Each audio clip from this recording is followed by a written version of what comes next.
Developments tonight in the first confirmed case of measles in Spokane in 21 years. More people may have been exposed than first thought. Good evening. Thanks for joining us tonight. I'm Nadine Woodward. Today, the Spokane Regional Health District expanded the list of places where the community could have been exposed to the measles. KXLY4's Grace Ditzler working for you tonight. Grace, now this new business right next door to where that patient worked, right? Nadine, the subway on Grand, next to Qdoba, where the patient works, has been added to that list. It was added because the two restaurants share a restroom.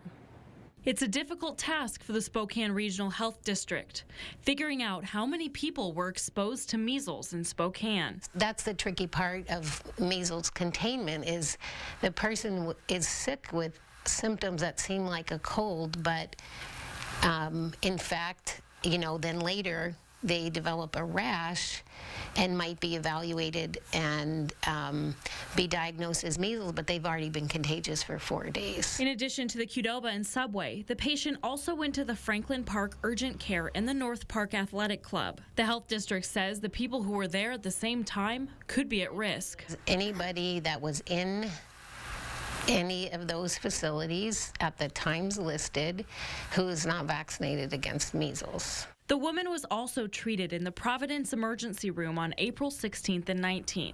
Providence released a statement today answering the question many have been asking, why it took 2 visits for the patient to be diagnosed. The hospital explains this woman didn't have the telltale signs of measles during the first visit. The person had no travel history or exposure to an ill person in a community that hasn't seen a case of measles in 21 years.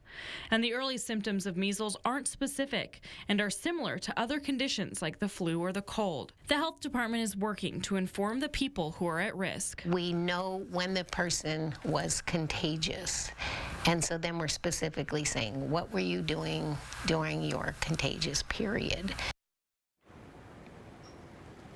Because the measles is highly contagious and airborne, the health district is urging anyone who isn't immune or vaccinated to go get their MMR shot. You can contact your primary care physician, and area pharmacies like Safeway and Walgreens also offer the vaccine. Many insurance companies cover the cost, and without insurance, the vaccine costs about $100 at a pharmacy. Reporting in studio, Grace Ditzler, KXLY4 News.